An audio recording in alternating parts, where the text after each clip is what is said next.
books. So, you know, those haven't even gone out. So we'll see. I hope you get a chance to soak your wrist in some hot water, man. That's gonna hurt.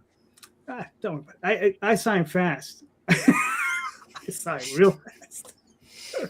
The guy Fear Four is my artist, Matt. He's gonna be up here and he's gonna be like, because he has to do 100 remarks and sign the books. So, but yeah, I'll probably be done in 3 maybe 4 hours. He'll probably be there for a lot longer. So we'll see.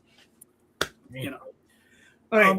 What's a remark? I'm sorry, I keep hearing it. What's a remark? It's like a little sketch that an artist would do, but it's like, you know, like a little head sketch. Like Matt's gonna do like little head sketches, and it could be done with a marker or whatever. Why can't they just say it's a little head sketch? Because they call it a remark, bro. I didn't make up the rules. I'm just jargon makes it sound professional. Yeah. Yeah. You know, it's to make it sound more special than it is. A remark is a head sketch on a book that already exists, as opposed to like a blank cover or whatever. You know, those sketch covers that have nothing on it. You're just drawing on the thing, so you're remarking the cover with something else. Oh, remarking, not a remark. Gotcha. Okay, you're remarking. Yeah, it may sound like I'm trying to be an ass. Yeah, I'm not. But okay. All right, cool, gentlemen. Hey, what's up, Jason? All right, so everybody saw the show question. I would hope by this point. So, what do you feel is holding you back? And there's a second half to that question. It's too damn long. And what can you do to get around or through that block? Right? Right? Crazy. Anyway, Mr. Isaac Fox, you're in the hot seat. Time and money. It's nothing more. Time is a resource that is extremely limited, not how much we actually have. Unfortunately, most of my days for my job, I'm always working. So when I wake up and when I go to bed, I'm doing work. There's not enough time to do everything I want to do all the same. Money is always going to be a holdback. Oh, I want to hire this person. Well, they're kind of expensive. I want to do this. Well, getting into that's expensive. You ask me to make money, sure, but this is ultimately an expensive job to have. So that would be my biggest complaints. There would be not enough time and money. How to get around them? Keep bashing on that concrete wall. It will give eventually. Just keep hitting it. All right. We've all seen Shawshank Redemption. With a small hammer, you can get through it eventually. It's just going to take a little while. There you go. Yeah. I like that. Stripe is the biggest problem we have. They're a huge problem for everybody right now. Yeah. All right. Cool. What happened right now? Well, Stripe, they have an issue if you're doing like adult or adult-centric books or adult-centric material, period, on any platform, anywhere. They tend to give those types of creators hell all over the place.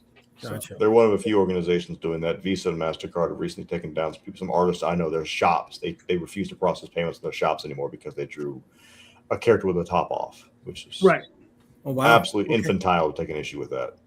Right. It's not even like we're talking about like full blown out XXX stuff. We're talking about like, stuff you would see in a museum level of content they're mad about. Like they would hate Michelangelo. They would want him dead. Right. So do they operate like overseas in Europe, where this they're international. They're based in the U.S., but they're international. Mm-hmm. And do they have problems with those guys? I mean, I know there's a lot of, international books that are. So I'm going to make everybody real mad. Europe has way better laws to protect creators and consumers than we do. So they probably are more protective, if I had to guess.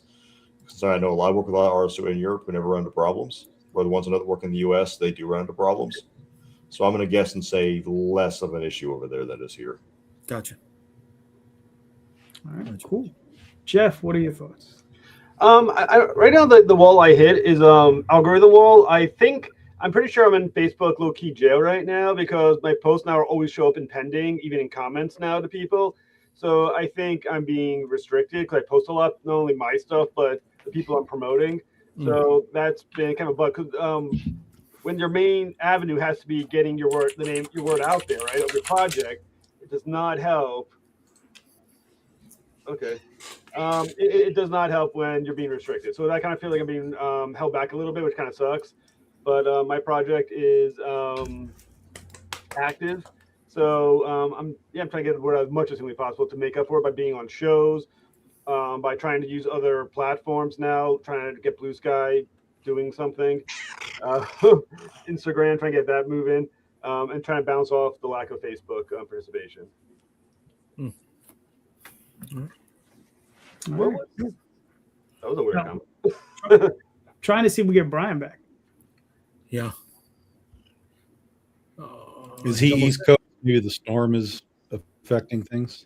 Yeah, he's in New I don't know England. where That's he's gonna be at. a problem. Yeah, he's in Oh, yeah, Massachusetts. Yeah. Yeah, He might they have got a hit a problem. lot. They got hit a lot earlier. How you doing over there, Brian? Storm's getting to you? I think I'm alive. I think I'm back to life now. You're good. You're good. He got scared. He didn't want to lose any more bets to Tom and myself. You know what I No, mean? no. Yeah, no. even you guys are glitching out on me on occasion, so I have a feeling we have an internet Oh. weirdness happening. Oh boy. Mhm. Also, I have a secret. I have a secret bet with Tom that I don't know. Tom doesn't even know it. Oh, wow. That's a real secret thing. It's a big secret. Well, listen, it's a true secret. Only one of you know. But, yeah. Brian, what are your So thoughts on the he'll know it's. So if you guys can still hear me and all that, my biggest holdback, I think, is similar to what Isaac was saying, and that was, I think, is time management. Is really for me. Money will be my setback in the future. I'm currently living with my dad, but for time management, the thing is, it's like I work second shift. I get home after work, and it's easy to sleep in. So on top of that, I always tend to overwhelm myself over the week.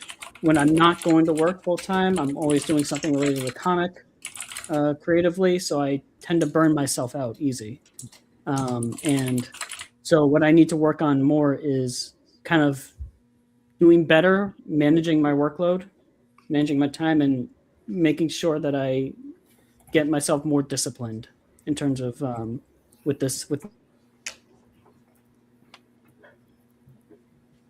Wow. He froze up. Oh man, but he was good. He was good. He said disciplined. He's frozen in time. Yeah. Said time's an issue. That's all right. All right, Brian. We'll get back to you. Tom, what are your thoughts? My biggest problem is in the chat right now. This Chad Perkins guy. He's trying to pick fights with me all the time. Like I just don't know. I don't know what to do about this Chad Perkins guy. Yeah. Well, what wasn't this the whole thing about him and you fighting or something? Yeah, if his campaign hits $25,000, he says he'll challenge me to a fight. Oh, Yeah. is this campaign live? Yeah. Oh shit! Let's back it now.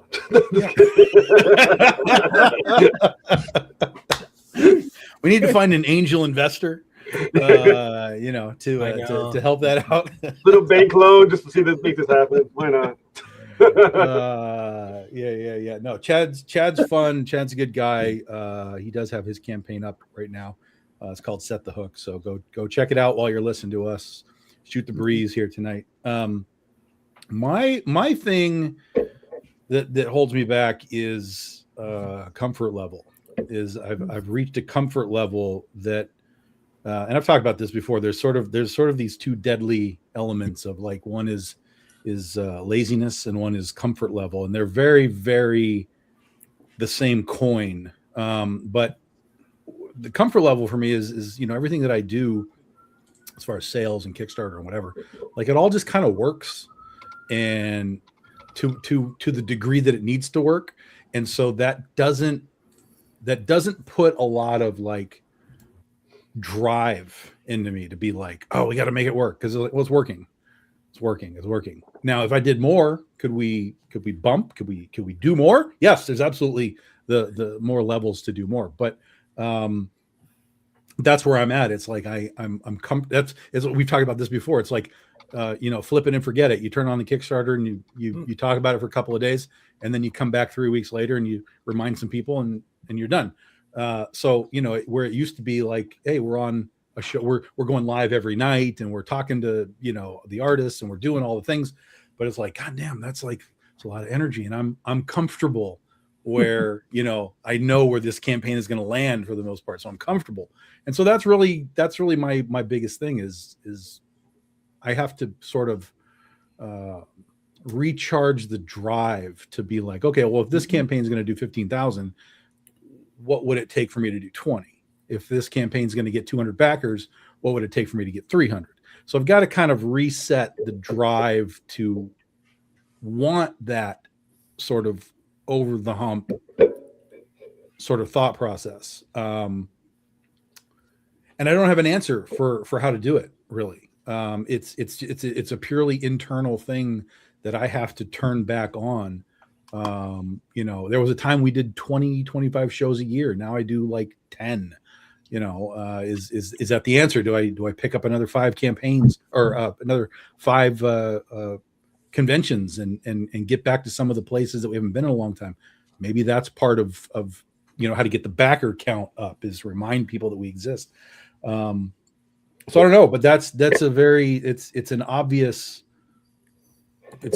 place that I sit. To me, I can see that there's the comfort level. I can see that I'm happy with this is working. We're fine. And I got to find a way to not be happy with fine anymore. Elevate. I like that. Yeah. I like that. All right. Jay, just give me a moment. Brian, you popped out. Yeah. So do you want to finish your thought? I don't know how much I left off at, but I mean, basically, time management is my biggest enemy, and that's it's because I tend to kind of overwork myself during the week on top of the work shift. It's just it doesn't leave me a whole lot of room to kind of like write, for example. I'm always doing a whole bunch of different things, and that's some graphic design, making Kickstarter graphics, and trying to get the comic formatted for print. I tend to overload myself with a whole bunch of different things, and that's sort of what I need to work on, is being disciplined and knowing how to set aside how much workload I'm able to kind of put onto myself, so I can have more time to spend creating the actual story, which is the most important part of making a comic. Are you the writer artist or just a writer? Just the writer. Okay. But I'm doing the I've been spending time doing the graphics for the Kickstarter. I've been learning how to format my comic for print. I've been trying to get video promos done as well, because I do video editing. So, and also I have a couple other writing projects on the side too that I'm trying to, for one of them for another publisher that I'm trying to get myself back into working on as well. Just a lot on my plate. I have to kind of learn how to better divide my time up. Cool. Yeah. Jay, what are your thoughts? Me. Yes, sir. Me. I'm my biggest problem, holding me back. Oh yeah, well, we all Me. know. And it's a little bit of what everybody's saying, right? Yes, time management, money, but it's also anxiety. It's also complacency. It's no matter how many times I go through my checklist, there's always things that I'm going to forget. Things I forget to add to the checklist. There's things that I need to add to the checklist and I forget. And I remember in the moment. There is dealing with other freelancers who are out there and trying to establish a professional rapport with them. I'll start them on a small payment after I get a layout, and then I never get anything else back but the layout. Getting artists who are inconsistent with what they're going to do. Yeah, no, I'll have it done in a week. And 6 weeks later, I'm still waiting for their stuff. How do you enforce a contract when somebody's overseas? You know what I mean? All these different elements, and then there's also trying to balance the business side with the creative side, right? Looking at statistics, reading how to implement this tactic and trying to apply it, and then the status of working through it and developing the time to be good at it, and then writing, right? Finding the time to do that properly, even if it's 15-20 minutes a day. It's in there, right? It's pushing the needle forward. So it's me. And I mentioned that as a joke earlier, right? But I hit the reload button, right, for myself to see if I missed those pledges that didn't show up before, right? Did they pop up? Where did they pop up? We joke about it, but it's just like, fuck. You know, wait until you hit that button and the number goes down. Oh man, that's happened, bro. That's happened, bro. That's happened, bro. You know what I mean? That's one of those things where I punch myself in the sack when I'm like, why do I have to hit it at that time? You know what I mean? And then measuring against myself, right? You know, there's a website out there that gives you the stats and numbers on how you performed on other campaigns. So I measure, okay, you know, I had 50 backers by this point at that point upon launch, and I had this much money. How am I doing now? What did I do at that point? Different from now. So it's just like, sometimes you got to just fucking ride the wave and enjoy it too, right? Because not many people are doing this, can do this, right? There are people who are professional. They can't run a campaign. This is not something they can do. So, Kat and Murray are familiar with JD's anxiety here. You good? Me, I'm the problem. Yeah. All right. Fair enough. I agree with a lot. Man, it's hard for me to say this. I agree with a lot that Jay says this time. Wow, it's crazy. I'm gonna spit my beer all over the screen right now. You all right? You feeling good? Let's check your forehead. Is it the blizzard that's messing with you? It might be. It might be. I think someone's shooting microwaves down here. I don't know. But no. A lot of it does have to do with fear and anxiety, a lot of that stuff. But you know what? Well, I'll go a little bit of a different route. You know, one of the things I think that holds not just me back, I think it holds, it's holding, and I've had this conversation with Jay and Tom a number of occasions. It's distribution, right? It's the things that, how do we get our work into more hands, right? I think one of the things that's happening now on Kickstarter, it's getting a little tougher to find newer fans. Those people who already have dedicated fans to their work are doing okay because they already have their dedicated mailing lists and that sort of thing. And but are they growing, right?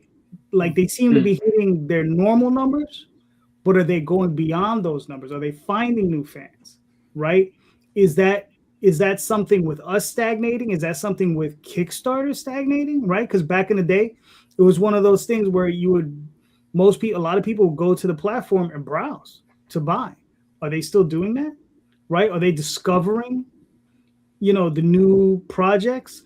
Or has it become a thing where there's so much of a particular type of project that people give up? They're like, well, there's a lot of, you know, I don't know, you know, female-led, good girl, bad girl type of, you know, stuff on there, right? And I'm guilty of that, right? And is there too much of that, right? So that all of the other stuff that's kind of weird and unusual is not getting looked at, right? Is there too many superheroes on there, right? Because there's a lot of superhero campaigns and not everybody's into that sort of thing, right? So, you know, that's the thing. It's like, what is it that's holding us back, right? So I think one of the things is distribution, right? Like I said, Diamond was a huge gatekeeper, right, for all of us. But it's a gate that you could squeak, you can get in, right? You can squeak in. Now with Lunar, Universal, a couple of these other companies, a little bit more difficult, right? Especially getting out to a broader, more robust amount of stores, right? Because you want to get in with Lunar Universal, right? Especially as indie guys, so that you can reach 1,200 stores, right? You're probably not going to get in all of them, but even if you could just reach 200 or 300, you'll be fine, right? So yeah, that's what I'm thinking. As far as how to overcome that, man, that's a rough one. That's what I'm gonna be tackling over the next year. So, well, a good distribution one of that Filbo distribution seems to be really indie friendly. I've been getting to a lot of good stores. Phil is great, but the thing is, I think the only problem that Phil is running across is that he's limited in the amount of stores that'll do business with him. Really? Oh yeah, for sure. Oh, because he has issues because a lot of the stores don't like the terms that he's putting out. Right now, I understand why he puts out the term. Like the terms he puts out are great for us, right? Like he wants prepayment, so as soon as our books are delivered to him, he pays us, which is great for us. But retailers are like, "F you!" They want to hold on to their money, their resources, because that's what that is, as long as they can, right? So you got to understand from his perspective, I like it. Retailers, not so much. It also depends on the retailer. If you have maybe a company like I don't know, like Midtown Comics, if they decide to do business, they can absorb that. You understand? They're big enough. They got enough of a war chest. They can absorb that. It's not going to be a big deal for them.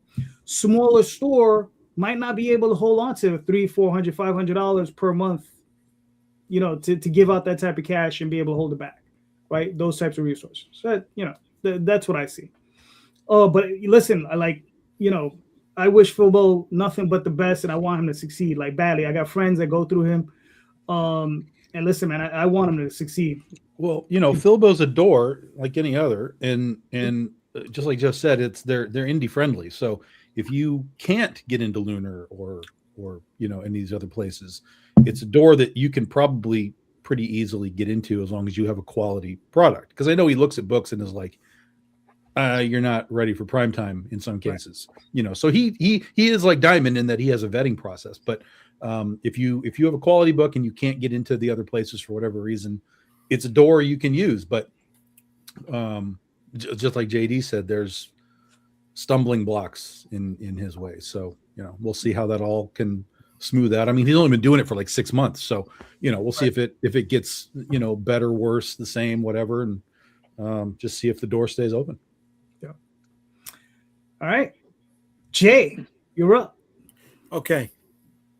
You mentioned something right now, and it triggered me for this question. The algorithm doesn't matter, right? If you have your audience. All right. Now I understand you want to grow. Okay, it's different. It's harder to retain a customer than it is to get a new one, right? So, do you know your audience? And do you know how to reach them? Is the question. Cool. Jeff, you're in the hot seat. Oh, fantastic. No, I think I'm in a position where, like I said, I've only done a few Kickstarters at the moment. 3. I do think with my previous one and Terminus, I definitely knew and found my audience. Malik, right now, that I'm doing right now, is only really the second Kickstarter, some years apart. I'm still finding the audience for this one, which is why I'm so reliant on social media right now to get the word out there, and why the algorithm restraining it is difficult.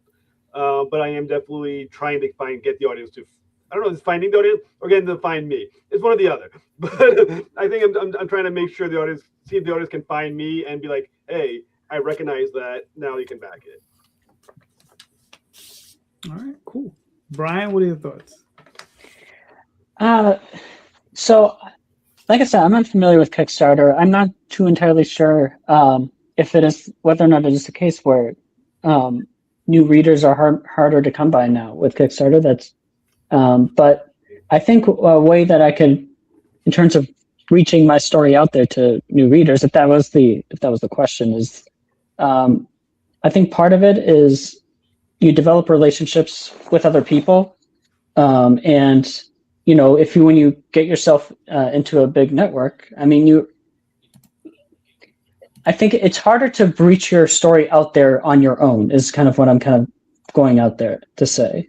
I think you have to develop relationships with other people, and that takes time. And I think you can only, I think a way to grow your audience is to just have, help each other out and help each other out to expand ourselves out there. I think I don't know. I'd like to think that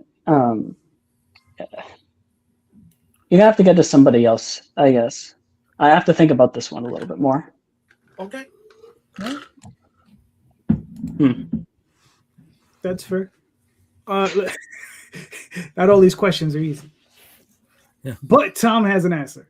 Wait, you didn't ask Isaac. You got to ask Isaac. Oh, Isaac, I'm sorry. Come on. Oh, my God. You know what it is? I was not going even to. following your own patterns. Why does he have Isaac, to? come on. Like Come I on, know Isaac. anything. Don't let him get away with it.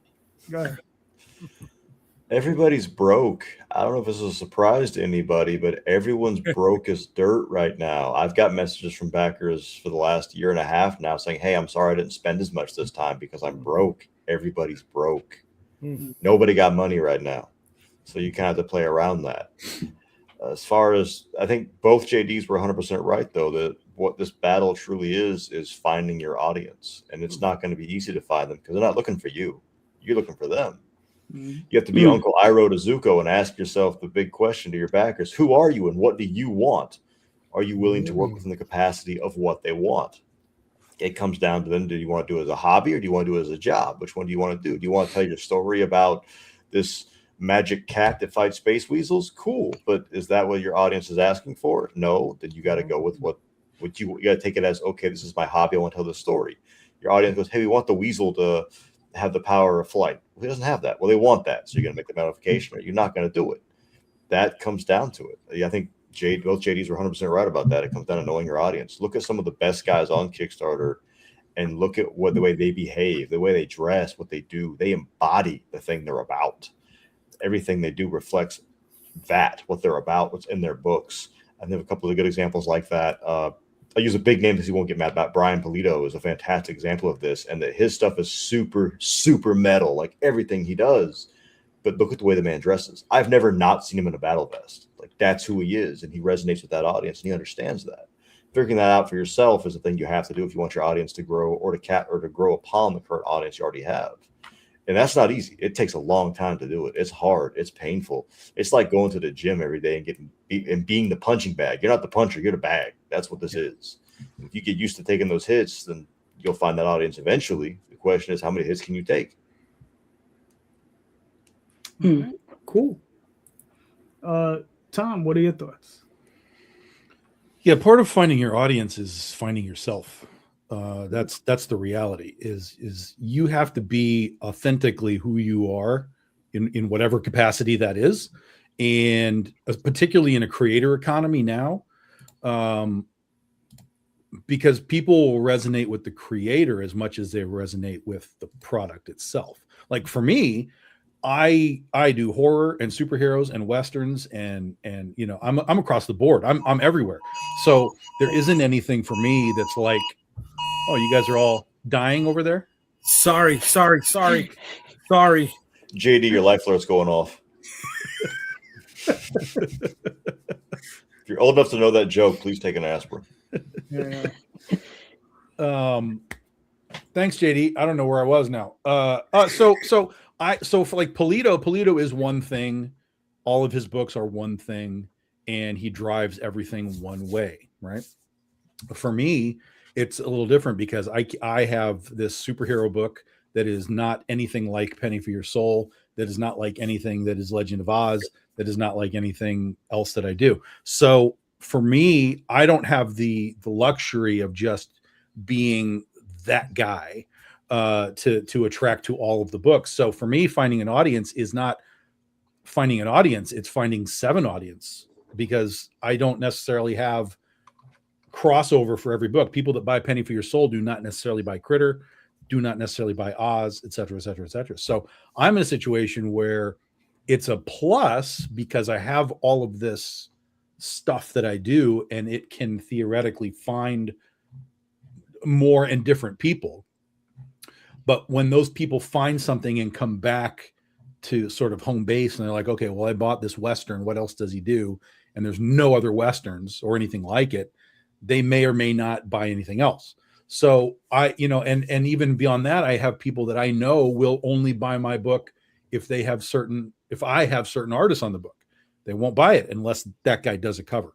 So he's not even there for the book. He's just there for that particular artist. Doesn't matter what they draw. So there's not really a way to do any of this other than to just be consistent, be out there being social media, doing stuff like this, Comic-Cons, and if you can, have some sort of distribution into comic book stores. But again, as I've said for many, many years, that doesn't guarantee you anything. Distribution to those stores doesn't guarantee squat.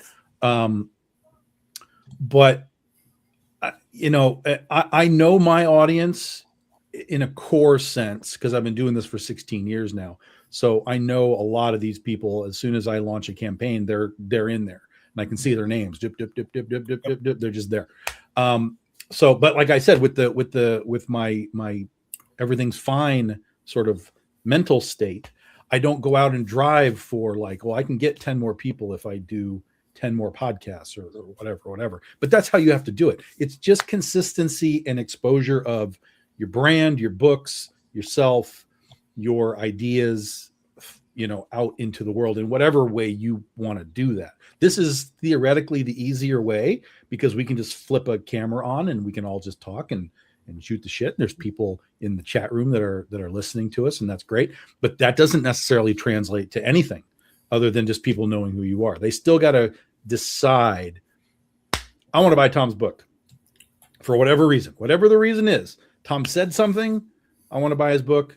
Tom wore a shirt that I liked, I'm going to buy his book. Tom hates a movie that I hate, I'm going to buy his book. Like, you don't know what the trigger effect is. But in the Polito case, Polito has for years generated a very specific aesthetic that attracted a very specific clientele, and those fans enjoy the books, enjoy Brian, enjoy drinking, enjoy getting together. He's created a club for Lady Death, Coffin Comics as a whole. He created a club, and he's been doing it for years upon years upon years. If you go all the way back, it's been like 30 years, since he did, Evil Ernie back in the 90s.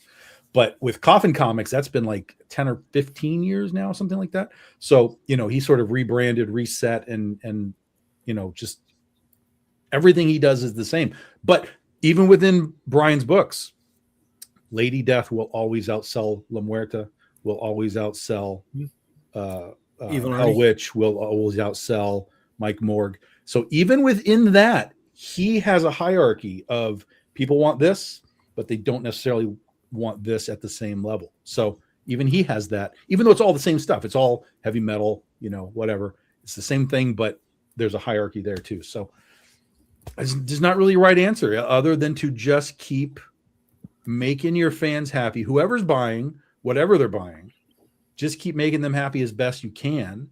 Hopefully they will talk about your book in some capacity, because that's really the grassroots is, I bought Rosario's Vicky Styx, and it's a great monster book, and you guys should go get it. That's the advertising that you need. Because if a fan is talking about it just on their own, other people will pick up on that and like, oh, he's talking about it. Let me go see what this thing is.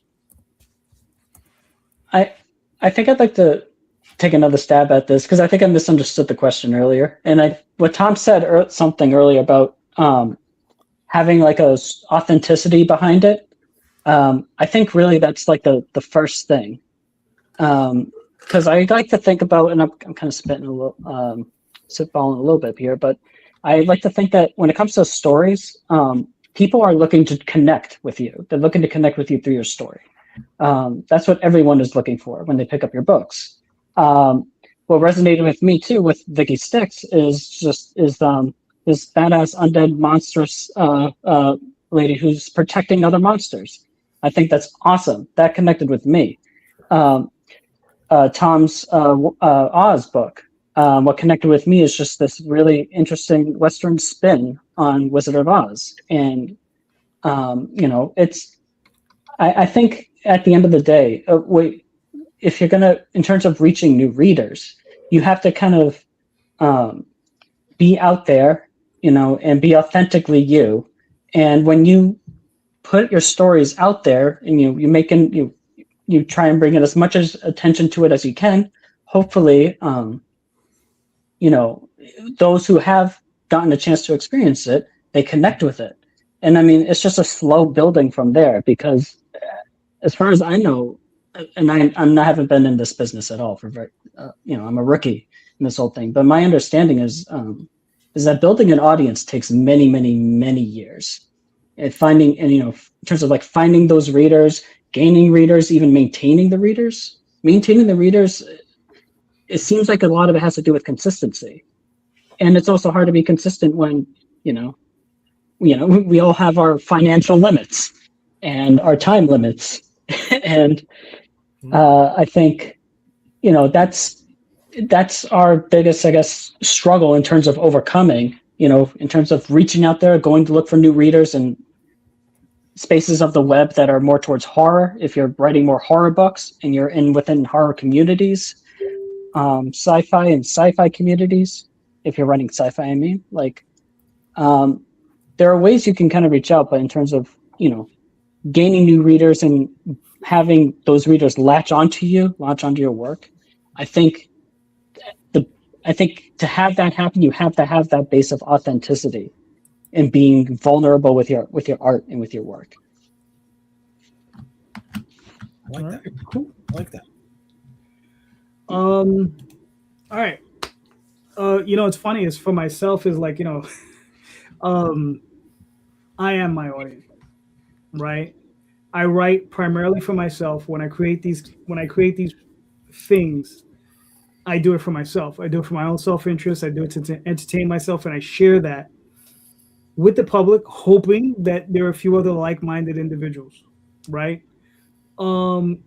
If I had to go whole cloth and just create from scratch, right, and give thought to what is it that a particular audience would enjoy, to elevate me so I can have a bigger audience, I'll be honest with you, at that point, I would probably just try to switch over and try to get work professionally.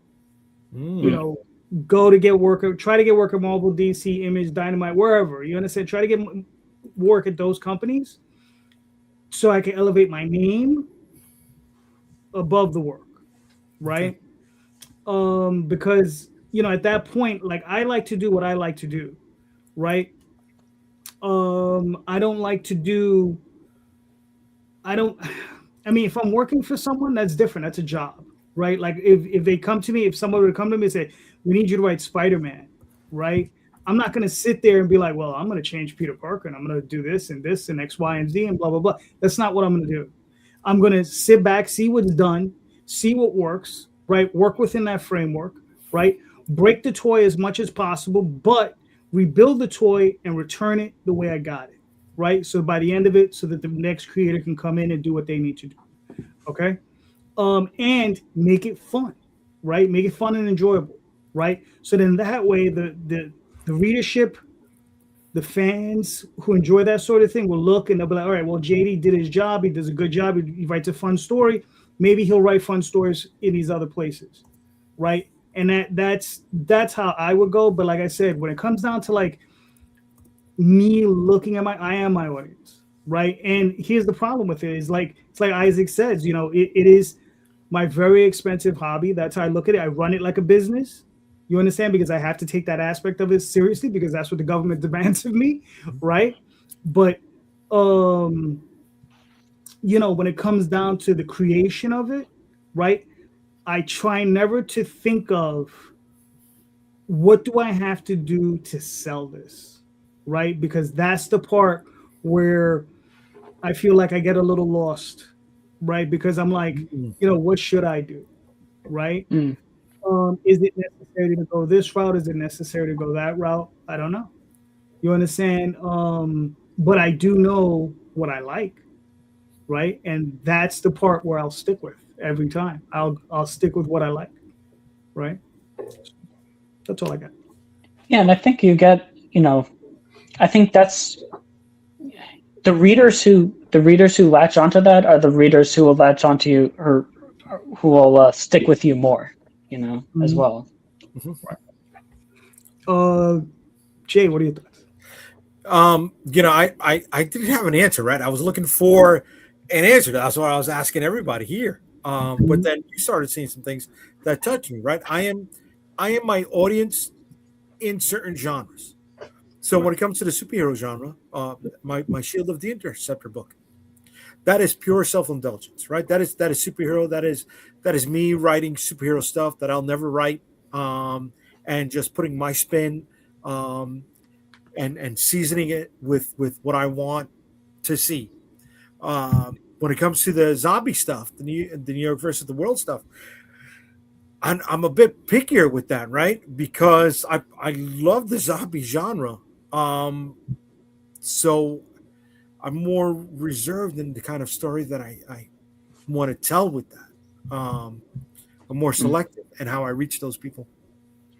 When it came to Vicky Styx, and once I deconstructed her and found out, okay, you know what, she's got a little bit of Hellboy in her. She's got a little bit of Jessica Jones in her. She's got a little bit of that 80s Beauty and the Beast TV show that had Ron Perlman and Linda Hamilton, and nobody is picking up on that one at all. That scares me. That shows I'm dating myself. Brian, I think you're like 26, 27. You know what? Listen, I know what that is, but there were like 12 dudes that watched that show, and the rest were women. I know, so. but it's like, okay, once I found out what those elements were with the Vicky Styx book, I was like, okay, I'll go after the people that like that, right? And I'll speak their language, and in doing so, they're coming to the table. They're buying the books, right?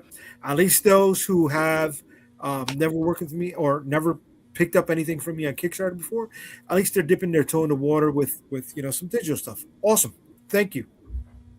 But those who have been with me from the beginning, they're in on it, right? And they want the stuff that I do, which is the free reward for people who keep coming back, the reward for those who are there in those first 24 hours, the trading card set, which is expanding the universe, right? With the comic book, all right, you got those 24 or 32 pages or 16, whatever it is you can do. But with those cards, you're expanding that universe just a little bit more with something tangible. And people pop for that. People are jumping on that. And people keep coming back, at least for me. So I know that's something that I'm going to utilize to reach out to them. Well, I think to add to that, though, I mean, I can't imagine writing a comic book I wouldn't want to read. You know what I'm saying? I mean, I kind of feel like I have to be a fan of my book first. I can't imagine writing a book that I would, if I was on the stands, I'd be like, nah, this sucks. I'm not interested in this. What if you go down the road that Calderon said? He goes, oh, I'll do work for hire, right? And okay, you work for hire, but you got to do this book, which you don't know anything about. Well, I will say I was on a hired to be on a project where I started doing it, and then when I realized it wouldn't be a book that I was proud of, I quit and I get back the money. Okay. I would have to. I gotta be my first fan, I think, to be comfortable. All right, cool. All right, I screwed this up. Alec. I try to usually cover with a great intro, but I totally botched that. Jeff, do you want me to play this video? Sure. All right, cool.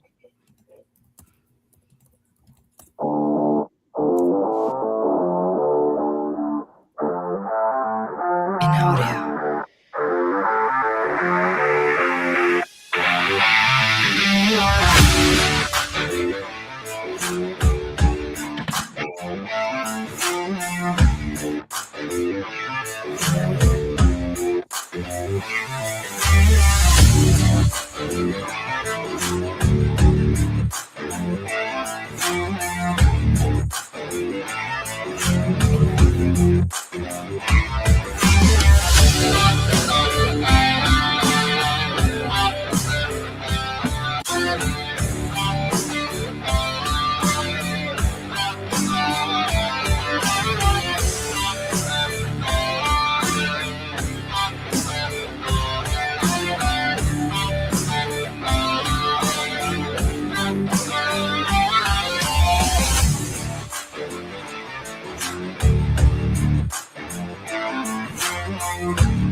Cool. Cool. So Jeff, walk us through this. What are we looking at? All right, so this is Malik Reigning Devil. This is the third issue of a 6-issue miniseries. Basically, the prologue in the first issue has to do with God sending Malik to hell to kill Lucifer, to kill the devil. That causes 2 problems. One, when an angel steps foot on hell, you can't return to heaven. And also, when you kill the devil, you become the devil. So Malik is basically sentenced to an eternity in hell for doing what God ordered him to do. And that obviously pisses him off for many reasons. He doesn't think he deserves eternal damnation for that. And it sends him on a course of not only finding out who he is, finding his own agency, but vengeance upon his creator for what, as he views as an unfair punishment for doing what he was ordered to do. So it's a story about revenge. It's a story about, like I said, about agency, finding who you are, and also a story of betrayal. So it's a lot of things in this story. I'm very proud of it. I love the art from Juan Amaran. It's moving a little slower than I would like, but I still have faith in my story for it's, I think, good horror. It's a great character study of Malik, the angel that was once God's wrath. And it's a good fantasy mythology aspect to it, a world building around it. So I'm very proud of it, to be honest with you. I love that premise. Oh, thank you so much. This is the third issue. How many is this the conclusion, or how many more issues? There's going to be 6 issues. Okay. There's 2 issues that take place in hell, 1 in purgatory, 2 in heaven, and then an epilogue. And then there's 3 8-page tie-in comics that connect to it, but don't have to be read to read this. But everyone who backs it is going to get a 8-page prologue, either digital or hard copy, depending on how they purchase. And they also get 5 free PDFs, indie comic book PDFs. So there's a lot you can get from just a simple backing of 1 issue. You get a lot for it. I'm trying to make sure the prices are cheap enough that people in a tough economy can afford something, either digital or hard copy. Basically, everything is going towards the artist, the coloring, and the printing, and lettering. But I'm trying to make sure it's something that everyone can take part in. All right, cool. So you got your 65%. Another 10 days ago, you got 22 backers. All right, so you got a little bit of hustle to get on there, but I think you can make it. You will make it. So I'm right on that fence. I have 2/3 of the way to fund, and 2/3 of the campaign's already over. So it's a little bit tight. It's a tightrope right now. So anyone who wants to support it, please do me a favor, support wherever you can. I believe in this project a lot. I think this is going to be, I think it's going to knock a lot of people their socks off. I think they're going to be impressed. It's a little bit kind of like John Wick meets Spawn meets Dante's Inferno. And like I said, I think it's going to be a book that a lot of people will enjoy. All right, cool. Looking good. Very nice. Everybody, go support. Like it. Please do. All righty. Now. All right. I can't say nothing about your transition. No, you can't. You can't. I was on your show the other day, sir. Yep. Brian, so what are we looking at? So The Wretched, I have a video there too, if that was of interest. But The Wretched is a story about these 4 experiments of a mad scientist. They're really they're young kids who were experimented on and turned into creatures of animal and machine called amalgams. They are sent out in a diseased region of Romheim to kidnap humans for their master. But over time, they start to some anxieties within them start reemerging again, and they have to. They're having more difficulty dealing with them, and so they have to kind of learn how to rediscover their identities as monsters and learn how to become the thing that they hate most, which is being human. Okay, cool. Now this is the first issue. How many issues are in the series? So I have in my right now in my head, I'm ambitious with this. About 20 issues. That's probably what I'm trying to aim for. This is a big issue 1. This one is going to be 70 pages, and it's almost done. We have like 10 more pages left to get colored and lettered, and it's also going to be in Spanish as well. And I'm having that translated with a Spanish translator I got in touch with, and we're going to have 4 different covers, some stickers, bookmarks. I'm keeping the my first Kickstarter a little bit light. Although now I'm thinking about maybe adding a small print in there as a stretch goal, perhaps. But yeah, it's going to be mostly a small campaign with covers and some smaller items. Okay. I like how you've loaded up your pre-launch page, man. You're trying to give everybody as much info before they can back it. Way to be on that, man. Thanks. Yeah, I had fun putting it together. All right, cool. And the first issue is what, 70 pages? I saw. Yeah, 70 pages long. All right. Is there any reason why you decided to go that length? So when I initially wrote this, the editor I was working with said, just write a story from front to back, however long you want to write it for, whatever makes sense to you in terms of how, the flow of it, where it ends. It was 96 pages at the time. So when I reduced it down to 70, the reason why it's that long is because how I have this first issue kind of set up, and I say issue in quotes, it's kind of big, but I wanted it to end in a certain way, and there was no way for me to do that without a few story elements that I had to touch upon first. So I guess this is kind of like an issue 0 and issue 1 mixed in, I suppose, but Okay. in order for me to have a beginning, middle, and end, while at the same time introducing who these characters are and what kind of world this is, it was difficult for me to reduce it any further. Okay. I mean, that's fair. Yeah. When do you plan on launching? So I want to target mid to late April. It could go into May. So I knew it's difficult for me to project, but the book is almost done. All the covers are made. All that's left now is a few of the stickers to be made, and a possible print if I were to work on that. The video is nice too if you want to watch. Yeah, put it on, man.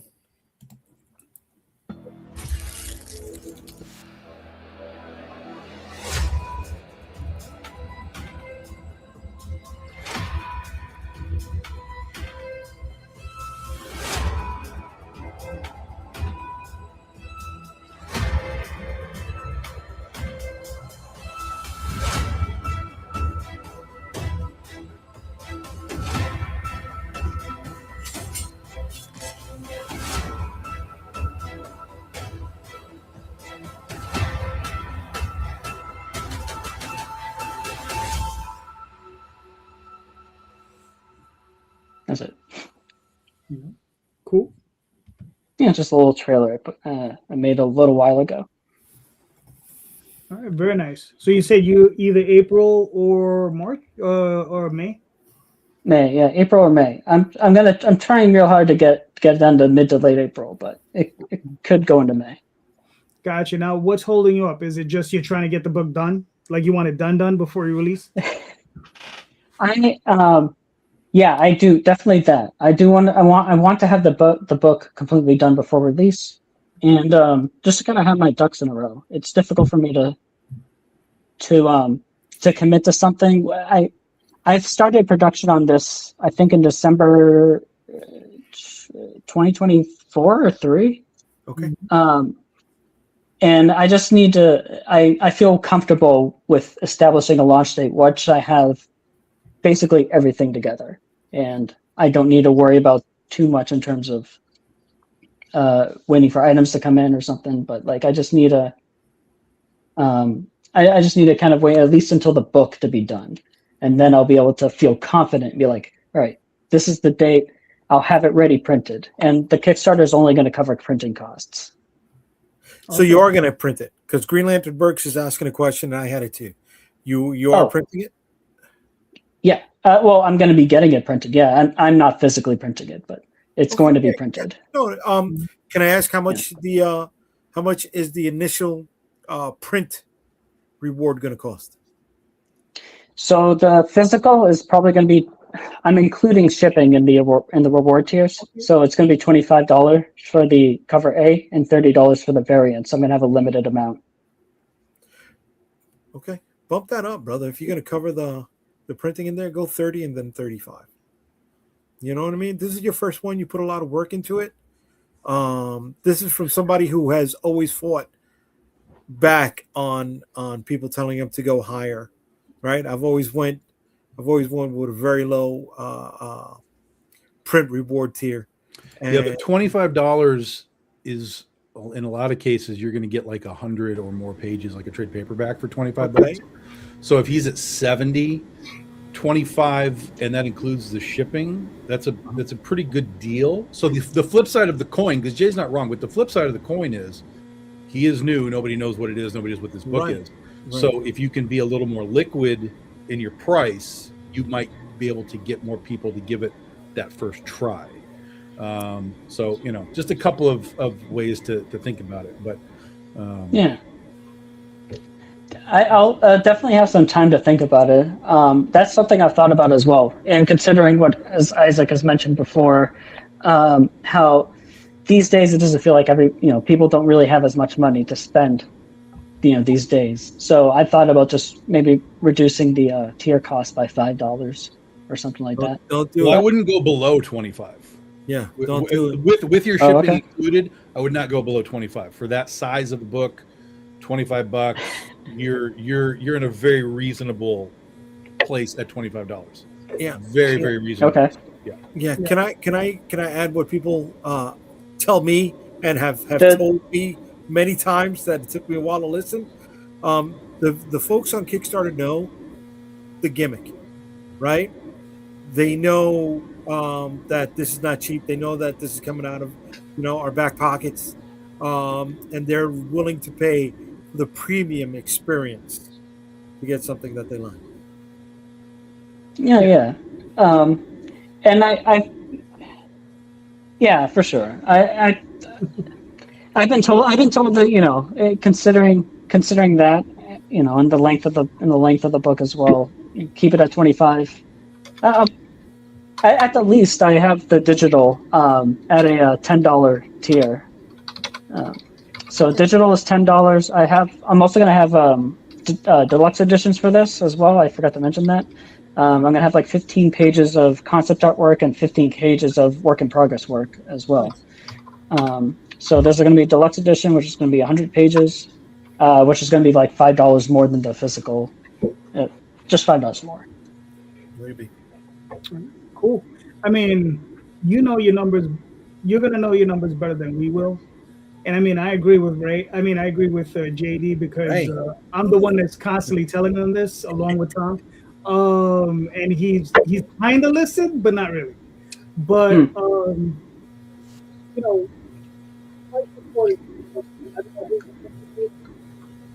Is it me? Sorry, I can't hear you, Calderon. I didn't hear you either. Yeah, you I'm just getting press- some feedback as well. I don't know if that's on my Yeah. phone's on. hold on, Keith. Now you're I'm back. here. Yeah. Can you hear me? Now, I can hear you. Oh, okay, that's weird. All right. So anyway, like I was saying, I actually agree with Jay on this, which is really weird tonight. This is a very strange night. Must be the snowstorm. Motherfucker. Especially since this is the advice that myself and Tom have constantly hammered him with, right? Oh, yeah. And he kind of sort of listened, but not really. But you're gonna know your numbers better than we will, right? You also And- have to kind of extrapolate back from what you need to print the book.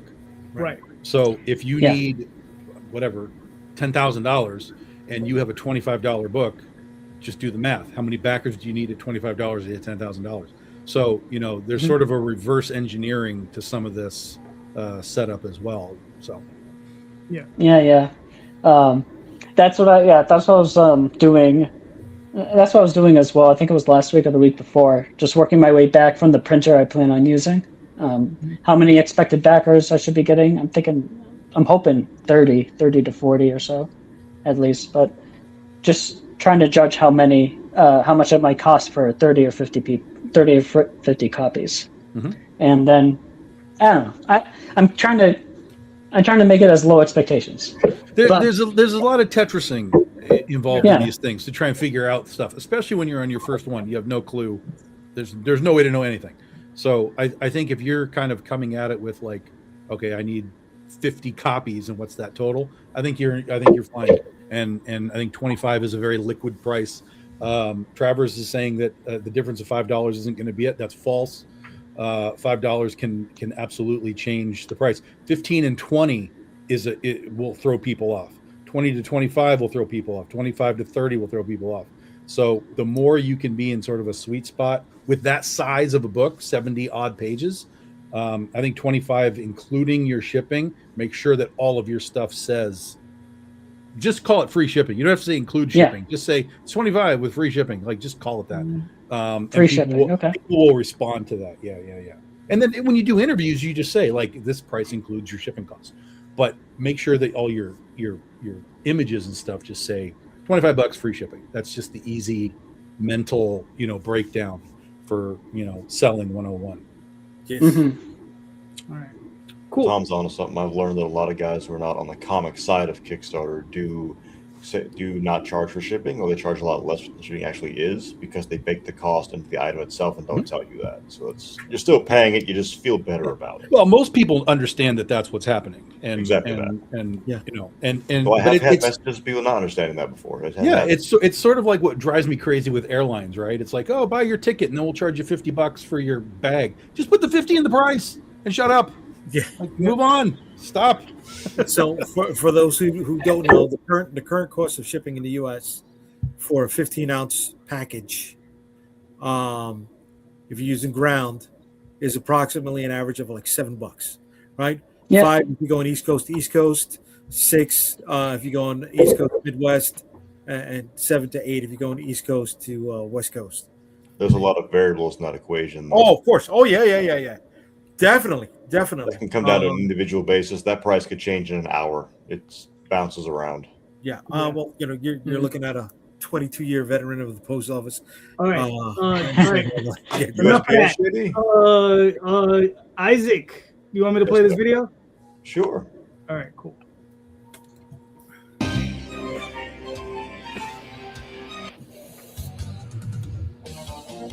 JD, better recognize this.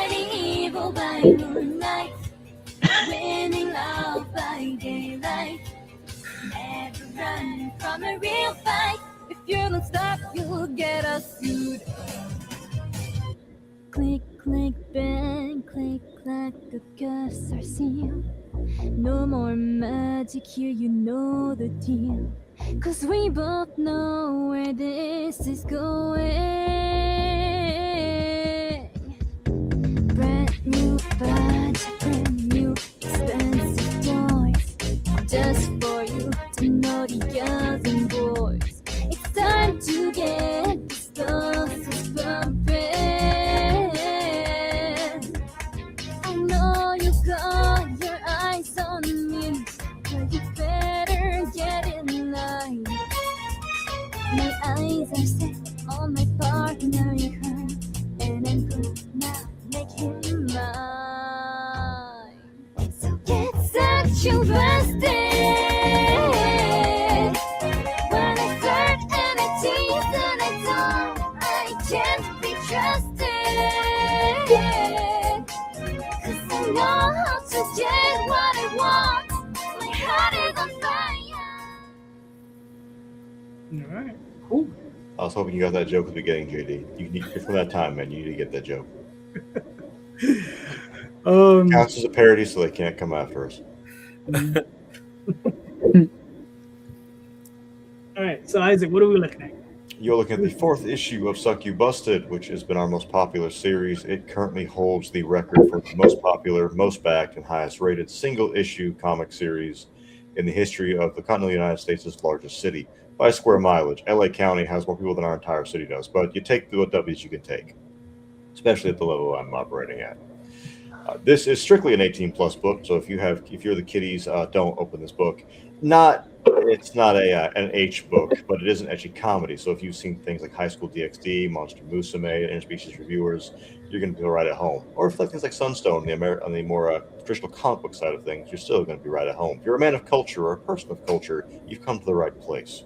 JD, I know you're familiar with the term ecchi, but for those who don't know, it's a playfully sexual term, essentially. One of those shows where somebody trips and falls over, and for whatever reason their pants come down, you can just see it. That happens. You'll see a lot of that. This was intended to be the final issue of the series, but when issue 3 came out, we received one complaint on loop. I got it at conventions, I got messages, and I got emails about it, that the series was stated to end in 3. So it's getting a second arc because I've had so much demand for it. So Succubusted 2, Dirty Angels #1 will come next year. But as of right now, this is Succubusted #4, the biggest bust yet. This one actually doesn't take place in Jacksonville, Florida. It takes our heroes travel down to Gainesville, Florida, to track down the demon and the witch who are responsible for a sinister plot to conquer Jacksonville. And the question is, can they save the day, or will they be pounded into submission? They don't have time to call for backup. A lot of questions are asked going into issue #4. Will Rita finally confess her feelings for Liam? Will they finally bang? Do we get to watch? What's going on between Kimiko and the Queen of Lust? How kinky does it get? All of those questions are going to be answered here in issue #4, along with a lot of action, combat, bare-breasted battle, and decent exposure. The crime list goes pretty long, actually, despite the fact our characters are officers. And this is a 32-page book of interior pages. Anything that Ash Ticket Comics does, if it goes to Kickstarter, it's already done. The book is ready. All I have to do is hit send to the print shops. We don't make you wait. There's a waiting period already because 99% of everything outside of the art is done by one guy, and that's me. So shipping, handling, all that's just me, but still. As always, no AI. We don't permit AI in any capacity, anything we do. I have no patience, respect, mercy whatsoever for that. There are no shortcuts to demon summoning. You will do it the old-fashioned way, by putting pen to paper, paying artists, and working with people who dedicate their lives to mastering their crafts, myself included.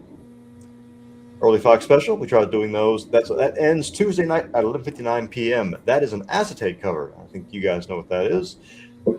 JD, I know you being a fellow anime fan are familiar with the magical rays of light anime loves to use. Come out of nowhere to censor things when it happens. That's what that acetate cover essentially is. Only when you turn the acetate page, those magical rays of light disappear. You get the barren artwork beneath, along with cover B and a special trading card, which is the Goth Rita trading card that's exclusive to that tier.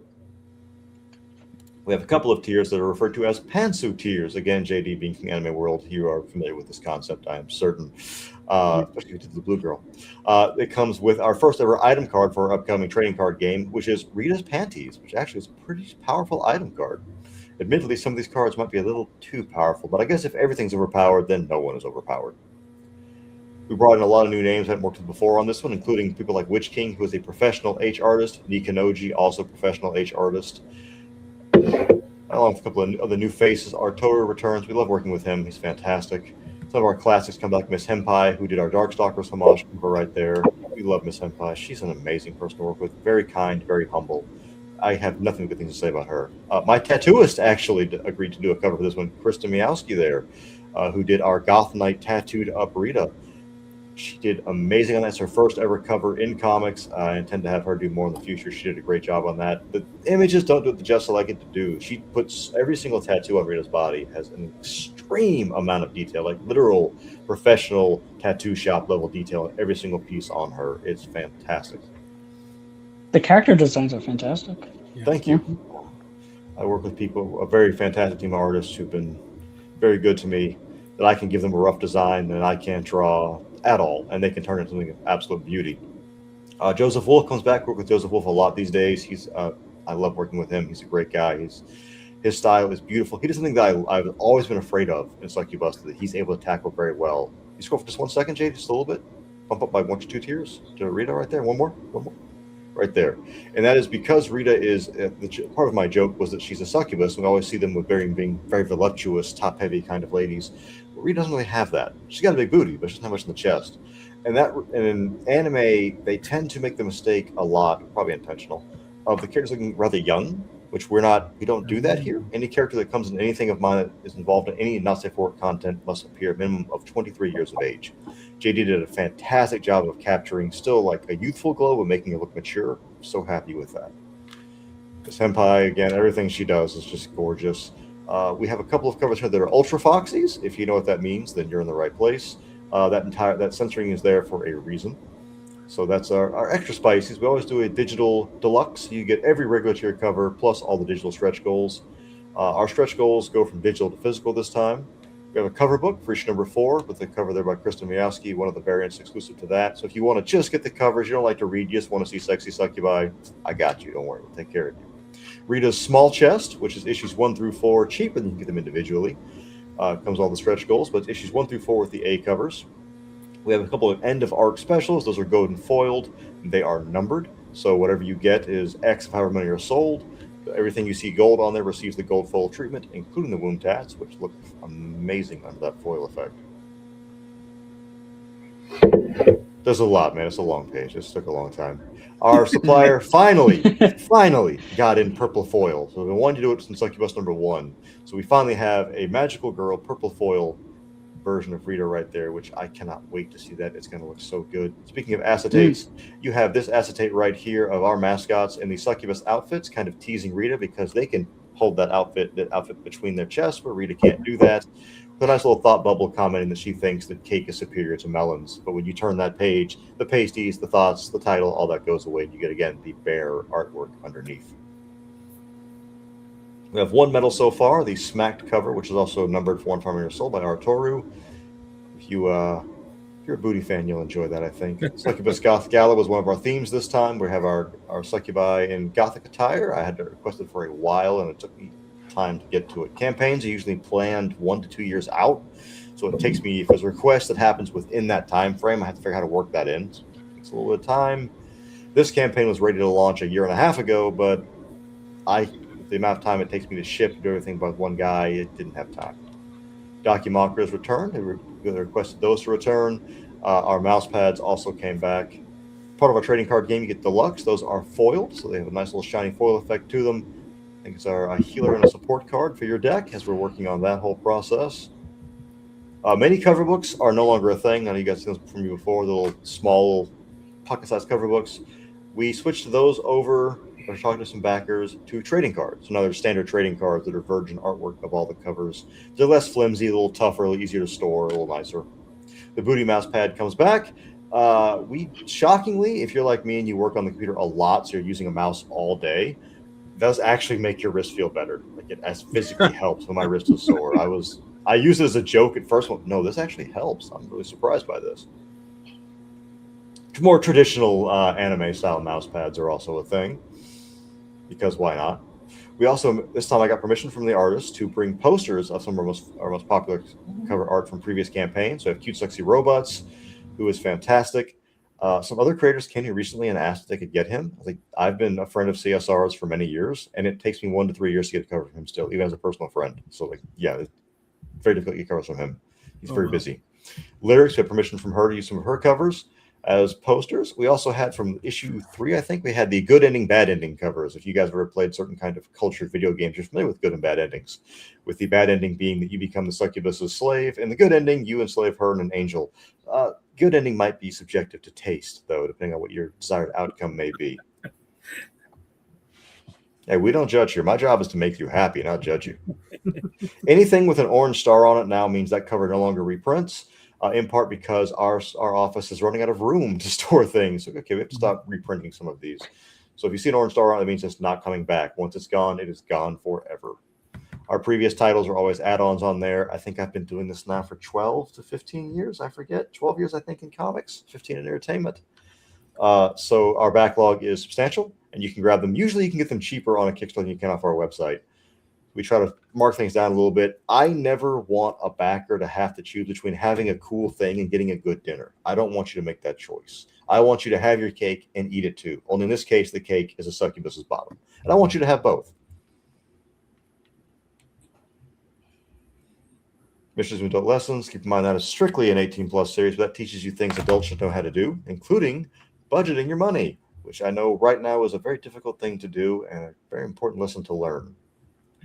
Manticore was our last campaign, and our stretch goals, which were on the cusp of yet another one. So we've been knocking those out far faster than I anticipated. This campaign has had the fastest takeoff of anyone I think I've ever done.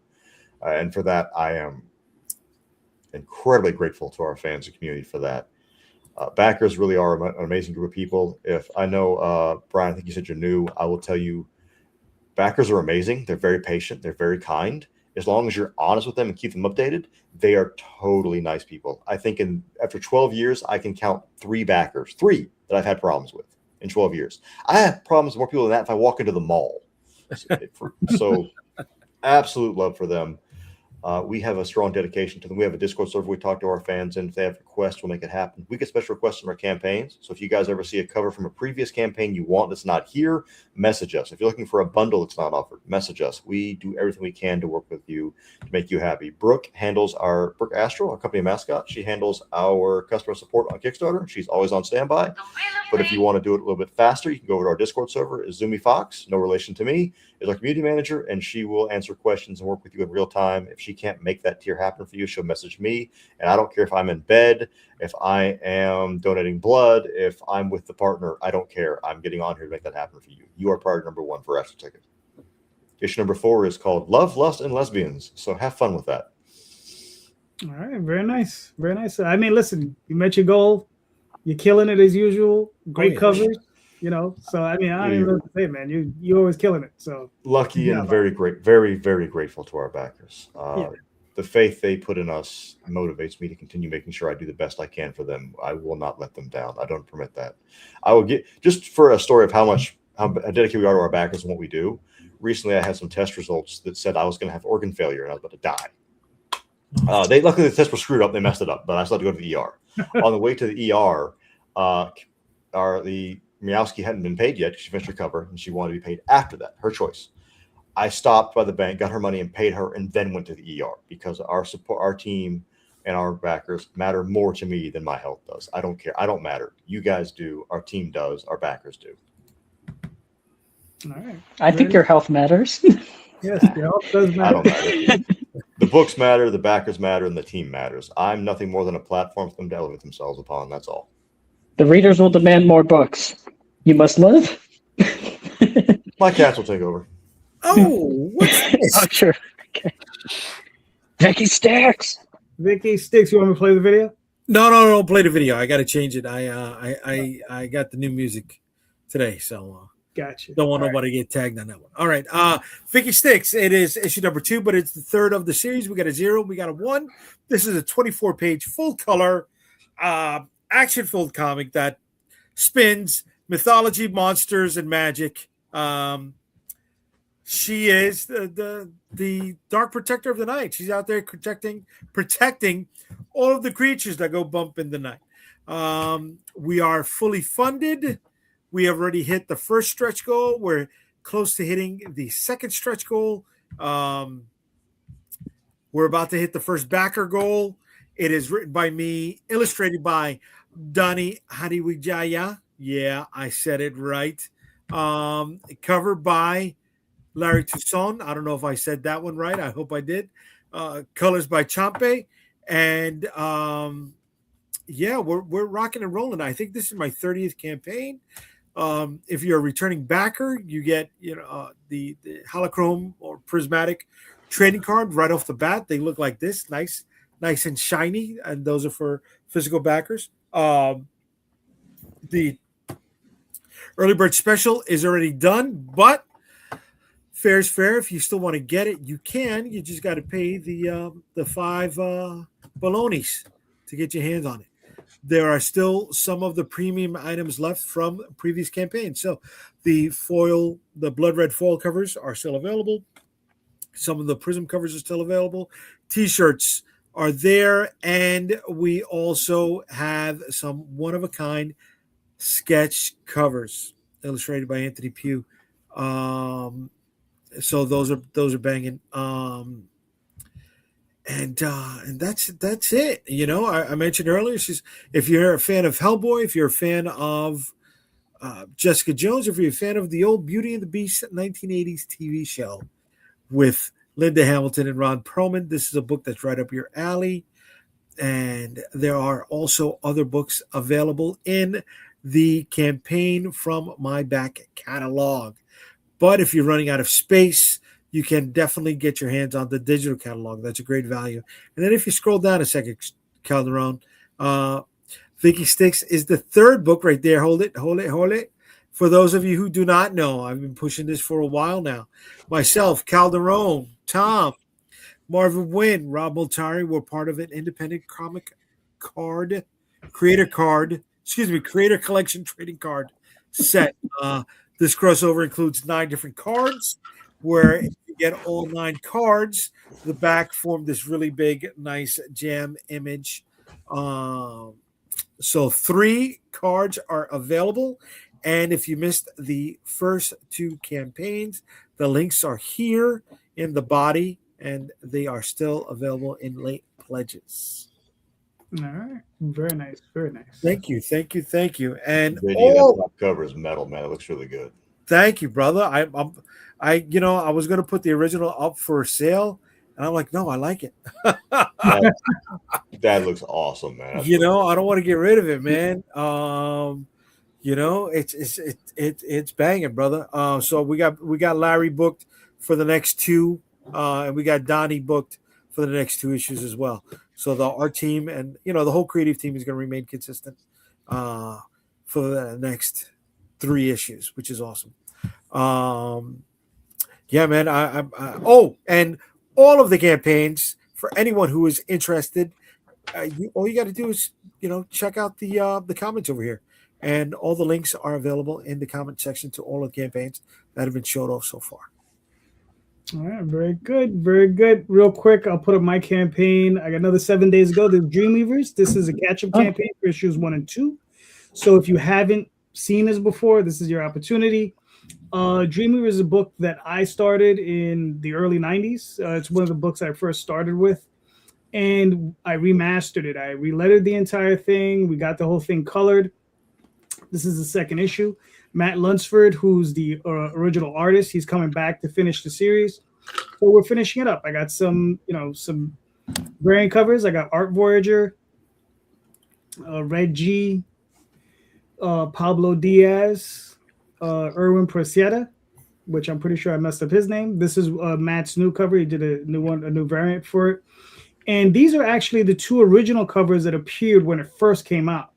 The only thing with these is I had them digitally recolored. That's the only difference. But these are the same 2 covers that appeared in 1992. Actually, 93 with these 2, because we were doing annuals back then, but we didn't know that. But yeah, and I mean, we have a bunch of other colors. We got Lena Dye, Douglas Perecero, Aya Anya. I have no idea how to pronounce that lady's name. Javier. But these are some of the interior pages. And the interior pages, like I said, they were originally published in black and white. And the story is about 4 kids that whenever they go to sleep, they wake up in the bodies of their role-playing game characters, and they're fighting a bunch of demons to hopefully save Earth. And that's where we're going from there. So another 7 days, so go check it out. All right. I can't help but notice you channeled your inner LeBlue girl on some of those, JD. That's not know what that is, of course. Well, that was before La Blue Girl. Oh, yeah, we did that. You did your homework first. Yeah, we were very well schooled before we got to La Blue Girl. So. You're a man of culture. I respect that. Yeah. Tom, you're up.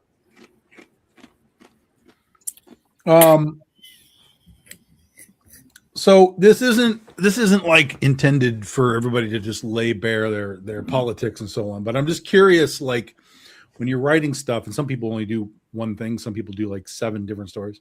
I'm just curious if, as you're writing things, do you either write a story purposefully with your sort of worldview message in it, or / do you just kind of write a story and every now and then you kind of drop whatever message you want to drop into it?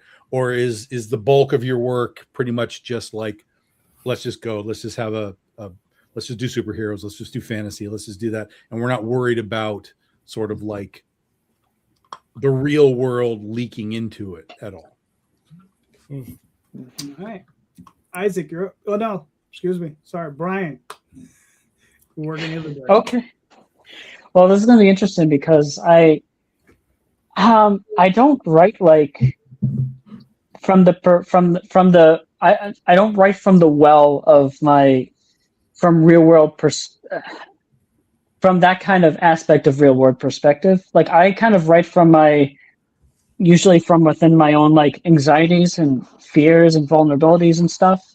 And that's sort of how my kind of stories come to life usually.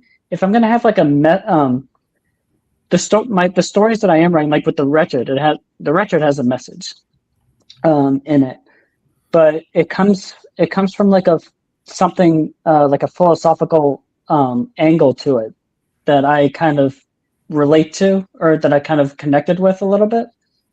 And if I don't know, if I were to write something with real world, like either politics or cultural implementations in it, I think it would probably come from just my own kind of connection with it, I suppose. It's not something about me being kind of blatant about like what kind of thing I want to push more towards. I don't know if that answers what you were questioning, but Yeah. it's difficult for me to.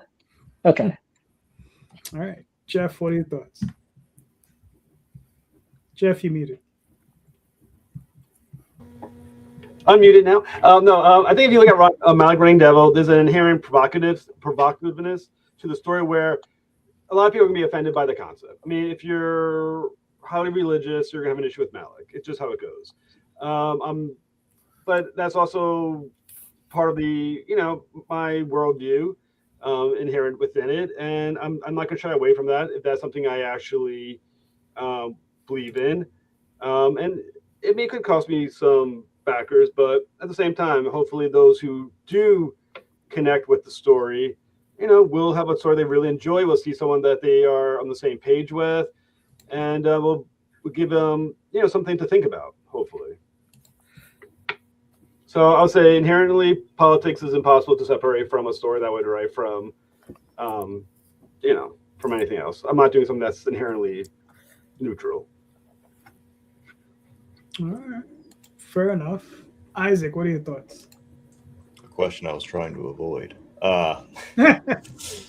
Astral Ticket by rule is not permitted to mention, discuss, or show any real life religion or politics whatsoever. That's banned in our server, it's banned in our work, yada, yada, yada. It's banned in everything we do. We use some of the fantasy of demons and angels, but not from a religious standpoint. That being said, I don't write anything that doesn't have a message to it. Even Succubusted being an ecchi comedy, it uses the stand-in of humans x demons to lightly, doesn't force down your throats, only the succubi get that kind of treatment, but examine how our society claims to be free, but we judge people based on who they date. Same-sex couples, inter-race couples, trans couples, etc. Demons can be a stand-in for anything like that. Kind of like how X-Men is a stand-in for people that society usually calls outcasts. Similar concept, but we're not going to beat you over the head with it. That being said, I've had to say this a few times, and nobody's ever raised a pitchfork and torch to me before, but there's always, all it takes is that one guy, right? Succubusted starts off with our characters being assigned to go round up a demon who's overstayed his visa in the mortal world. This was written like 6 years ago and has nothing to do with the current immigration climate of the United States. So please don't anybody think it does. I'm not saying that. This was written before any of this was even a thing. The idea was a simple case that they could do in like a 5 minute adventure in and out, that a project that was believed to going to fail, being having a demon work for the government, would fail anyway. So give them something easy. Issue 4 does also refer to the president as female, which again, this book was written like 3 years ago, has nothing to do with politics. My point was to emphasize that this takes place in a alternate reality, as the U.S. has yet to have a female president. President being female there should enforce that. I think X-Men has done the same thing, kind of a similar idea. So for the most part, I stay away from religion and politics, but I do think that writers' biases will always come out no matter what we do. We subconsciously do it. So it's always going to be there, but try to present things with a message. Even if I'm writing something that's going to be just a lot of, booty in your face laughs, I still want there to be a heart and a meaning behind it. Mr. Zoom's Adult Lessons is a fantastic example of that, where it's a lot of adult jokes and imagery, but it's used to actually help you out. How to change a tire in your car, how to budget your money better, how to repair your toilet, things like that. You can use that stuff to an advantage, but for the most part, real life religion and politics, I avoid it like the plague in business. But wearing company colors, I can't comment at all. All right, cool. Jay. I got a message from the missus telling me to watch it with how I answer this. So the way I respond can leave me on the couch tonight, or it can leave me in the bed. I will say I stand with Jack Kirby, right? And if anybody knows the story, you know, there were a couple Nazis that called him while he was upstairs in the office. And he went downstairs to the front of the office building to bust some ass. Right? That's where I'm at. I can't help it. I read Captain America in the fucking 80s when it was written by Mark Greenwald. You know what I mean? Come on. That's where I am.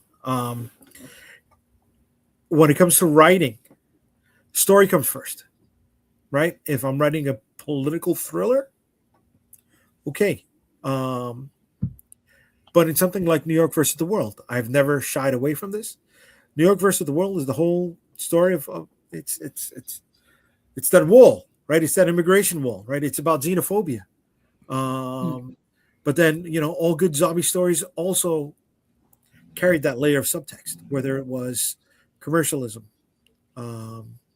communism, racism, right? That was in there. This is New York versus the World, a zombie story about what happens when you got one group of people on this side of the wall trying to keep their family safe, and then you have another group of people on the other side of the wall looking for a safe place to keep their family.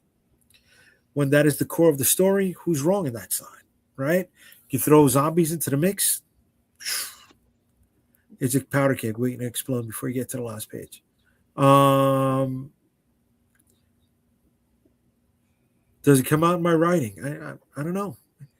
You know, other than that, maybe, yeah, no. I know where I stand, you know, but then it's always been that, right? Jim Lee's Wildcats #2 had Vice President Quayle in it, right? Savage Dragon had President Obama in it. Going back to the Mark Greenwald Captain America stuff, Richard Nixon was part of the was part of that Illuminati. What were they called? The guys, the Secret Society, I think it was. Right, so it's always there. Shit, Captain America punched out Hitler, right? It is what it is. It is what it is. Go look at Baki. Yeah, that's a false statement. That's a wild. Yeah. What is what's a false statement? All art is inherently political. That's wildly false. I disagree completely. I think everything you say that is art is inherently political because it is messaging from the artist who's doing it. Unless you're doing something completely neutral, and toothless. But I think for the most part, everything is inherently has a political stand to it, one way or another. Or art. Depends on how you define political. I mean, I write things that are absolutely non-political in what I think is the traditional sense. But if you're going to say political in the idea of good versus evil, bad versus good guys versus bad guys, whatever, I would say there's inherent messaging to it all. I'm not saying it's technically like this is a stance of a political party, but it's definitely inherent messaging to everything that's actual art. I think there is inherent messaging, but I think it's just as much as about the message from the receiver of the art as much as the artist too. How someone interprets the art is arguably is a huge factor comparing to the artist, to the art itself. I mean, compared to the art itself. Again, I think it depends on how you define political. You don't have to be toothless in your story, or you don't have to have political bent to your story to have teeth to it. That means you're writing something for a political purpose in that regard, whether it's immigration, whether it's racism, whether it's whatever.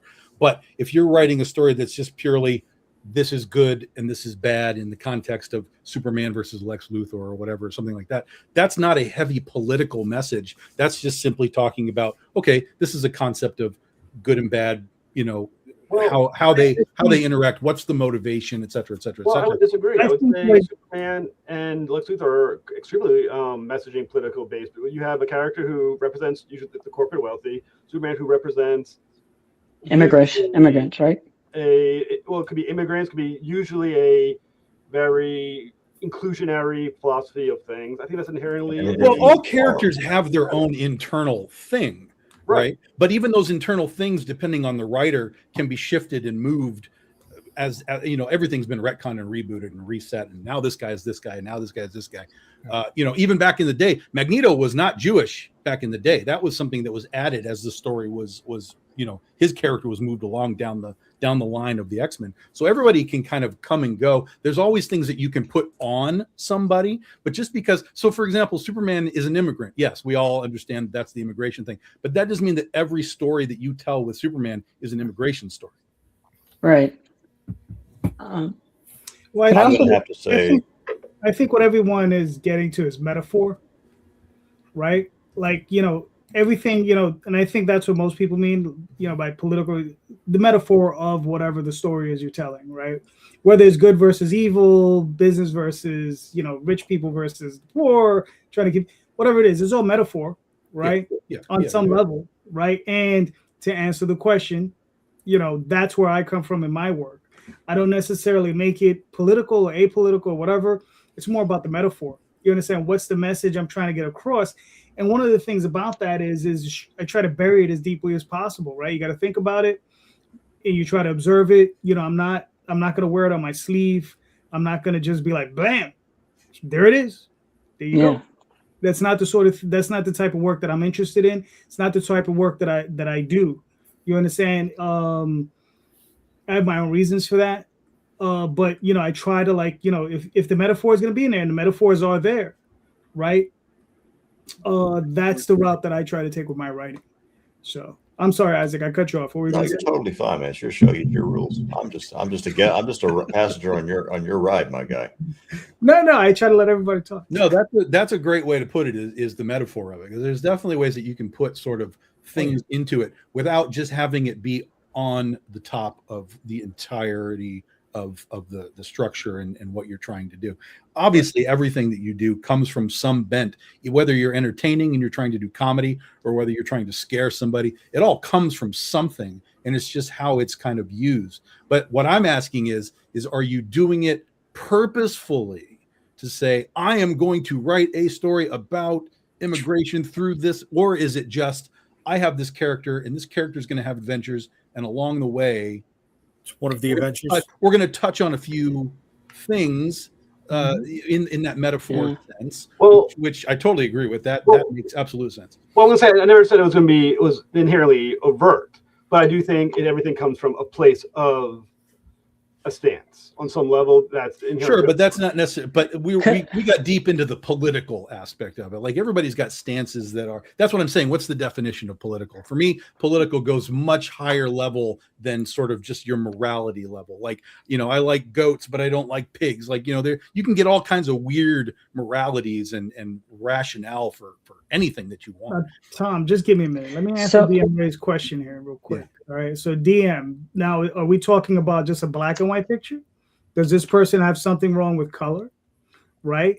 Does one section of the fruit bowl look better than the other section of the fruit bowl? I mean, you know, there are all kinds of things that can be discussed about this. Right? What kind of fruit are we talking about? This is actually a great question. I watched somebody. There was a professor who was talking about breaking down literature and what did the writer really mean here when he said that the curtains were blue and they fell to the ground? Clearly, the writer indicated rain and sadness through the blue. And then the writer of that book saw that comment and was like, I like blue.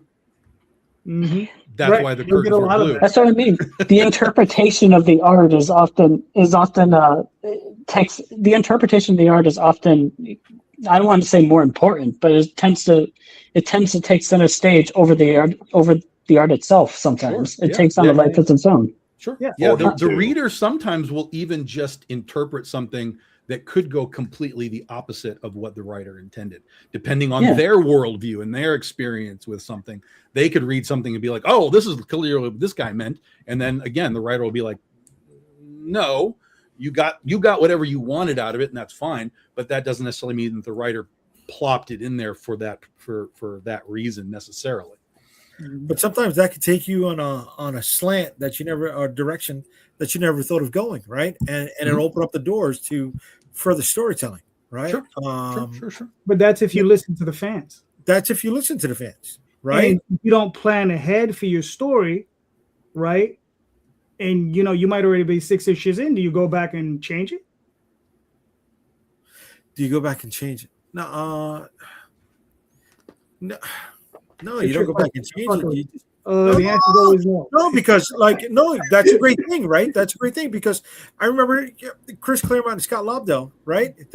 They just used to throw seeds up in there, right? They would throw seeds, and they would let the readers extrapolate, and they were like, "Oh my God, that's a great fucking idea. We're gonna go that way, right?" But then you got things like this movie came out recently. Well, not recently, 3 years ago.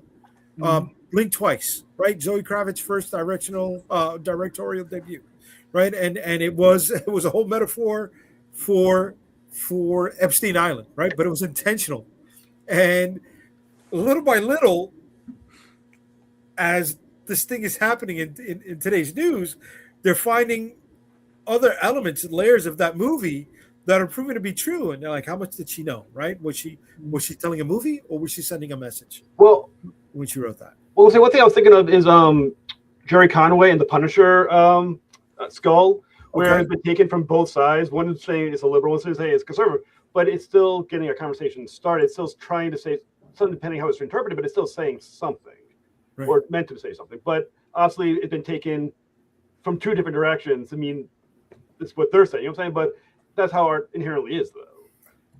It may not be necessarily the bullet he was, the target he was aiming for, but it did reach somebody. Well, but sometimes the art is simply emotional. It has no rationale to be attached to political. Again, what does political mean? Sometimes you draw a sun because you're happy, and sometimes you draw the rain because you're sad. Now, you can take those thought process and say, okay, well, why are you happy? Why are you sad? And then that, again, encompasses your worldview. But sometimes art is just as simple as, I'm going to draw this bowl of fruit, or I'm going to draw the sun today. I'm going to draw a tree. And that's all there is intended to be, is I'm going to show you what I see today. I'm going to show you what I feel today. And that's the end of the message, is this is where I am in this moment in time. Let's roll this I'm all often- back to the point. Oh, I'm sorry. Go ahead, Ryan. I was going to say, I'm often, next to, it's going to sound a little strange, but next to music, paintings are like my big like inspiration in terms of writing comics. And I mean, oftentimes what a painting would hit me emotionally, it could just be a shack at night or something like that. It's just the way it was painted and drawn that just evoked like an emotion in me. Now, does that have some kind of underlying metaphor, or I don't want to say just specifically? I know politics is what we were kind of focusing on, but it doesn't have any kind of meaning in that. I don't think so, but I just know what it means to me as like an emotional resonance. Sure. I even made a couple. I secretly made a couple comics before The Wretched. That's highly inspired by the Polish painter Mariusz Lewandowski. He has like surreal artwork. And the paintings are set in a fantastical world, and it's just beings trying to, like, one of them is following a vision of a black knife in the sky.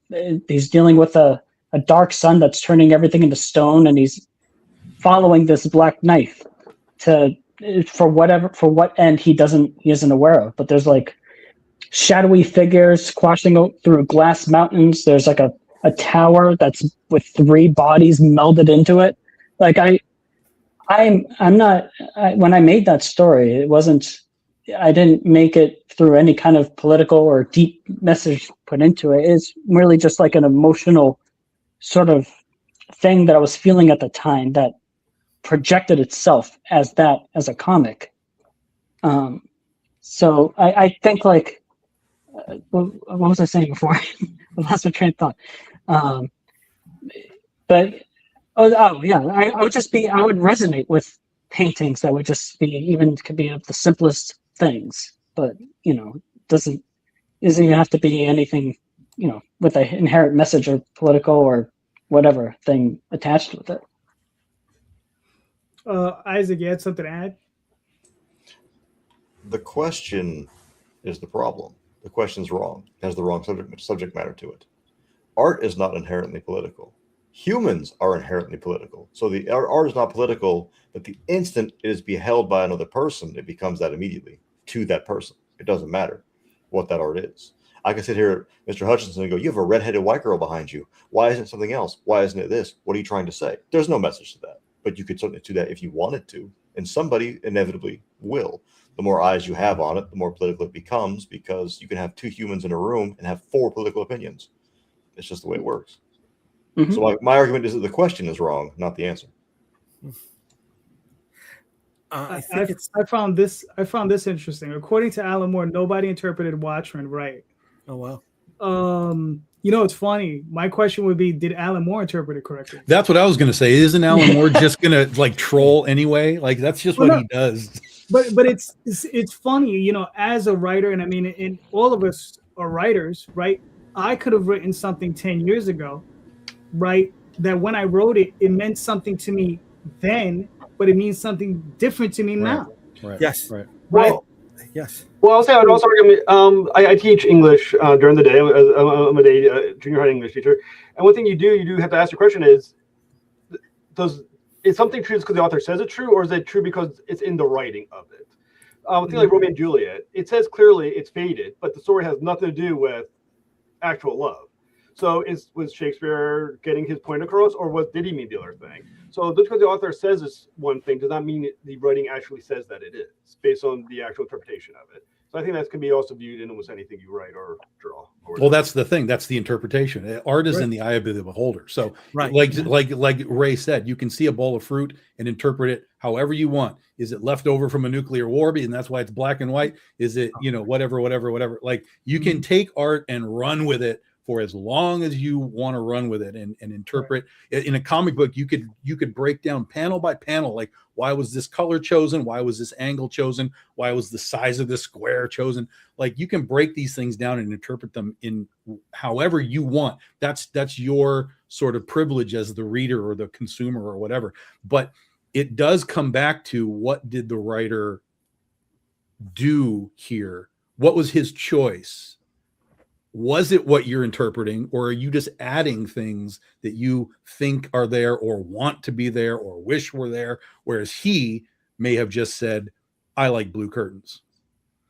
Mm-hmm. Okay. But that brings everything back to, the question, what's holding us back, right? Us.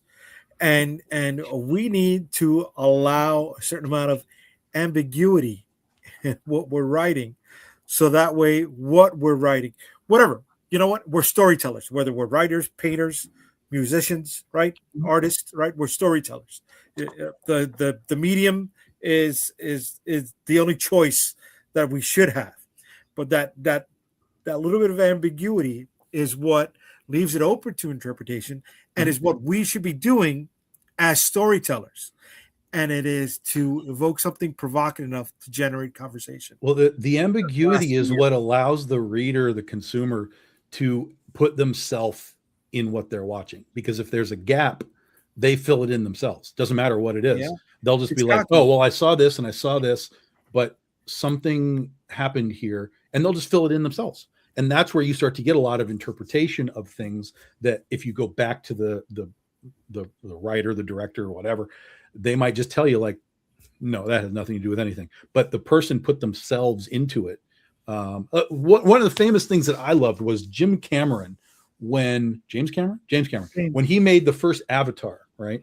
People were coming out of Avatar with all kinds of thought processes. Like, this is what this is about. This is what this is about. This is what this is about. And they would ask Cameron, like, so these are all the theories about like what this is about and how this works. And blah, blah, blah. So why don't you tell us?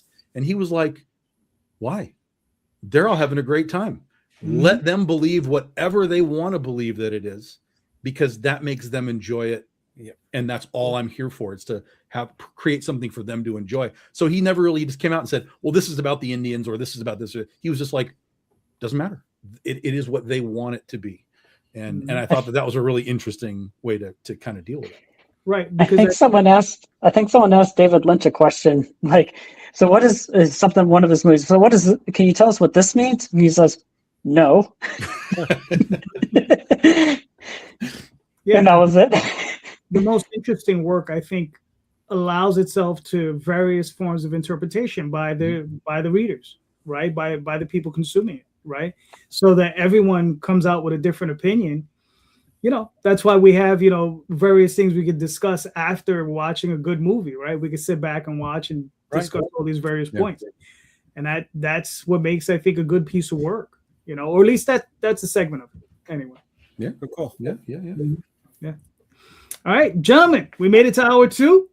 Good job to everyone. Thank you. You're all great. Let's start with Brian. Please, Brian, where can we find you and your work? Okay, well, the easiest way to find me, I think, is to search up Fractured Heart Productions on Linktree. You'll be able to find a link to the Kickstarter, 2 links on Global Comics where you can read the first 40 pages of The Wretched for free. And you can there will be links to me on various social medias, like on Instagram, which is just my name, Brian Manel, Instagram, Blue Sky. And I usually post on Instagram, but and also a little bit of Substack every now and then under Fractured Heart Productions. Okay, cool. Great, Jeff. All right. You can find Malik on Kickstarter, active now for 10 more days. You can find me on Traversing the Stars on YouTube. You can find me on Facebook under Jeff Haas or Malik on group Malik. You can find me on Blue Sky under Traversing the Stars and TikTok under Traversing the Stars. All right, cool. Isaac. You're muted. I'm sorry. Yeah, I was unmuting. Sorry. AT Foxy Comics, the 2X on, let's see, Twitter, Instagram, and Facebook. We don't really use Twitter anymore, but we're still there. Blue Sky, the same. And our website is foxycomics.com with 2 X's, not 3, because it's not that kind of website. I'm sorry. Until somebody writes me a fat enough check, that's not going to happen. Cool. Tom? I don't know how many times JD demands it. BigDogInc.com. Get your books. We're going to be launching the next phase of The Legend of Oz, The Wicked West 15-year anniversary in March. It'll be our BD16 anthology that we're calling the Ozthology. And one of these days, Calderon is going to stop asking me to ask questions. Not gonna happen. Because I always bring the big ones. Good. That's what we need. We need little, need the big ones once in a while. All right, Jay. Where can we find you in your work, sir? Unstoppablecomics.com. You'll find all my social media links right there on the website. Friday nights, you'll find me on Comic Book Streamland, hanging out with this guy on my left and this guy on my right. You know what? Tomorrow night, I'm going to be doing a special Snowden episode tomorrow night. So catch me on Monday night, Comic Book Streamland. I got to let the wife know that I'm going to be doing that. I heard something drop when I mentioned that. So, but yeah, we'll be doing that. And then for the next, 19 days, The Dead Princess Vicky Sticks #2 is live on Kickstarter. Check it on out. We are very close to hitting stretch goal #2 and very close to hitting backer goal #1. The more supporters that we have, the more everyone wins. Cool. So you can find me on Facebook, Twitter, Instagram, DeviantArt, blah, blah, blah, all those different places. Sunday nights here doing this show most weekends. I take off once or twice a year, maybe 3. Friday nights with Jay and Tom. Probably tomorrow with Jay again. I don't know why, but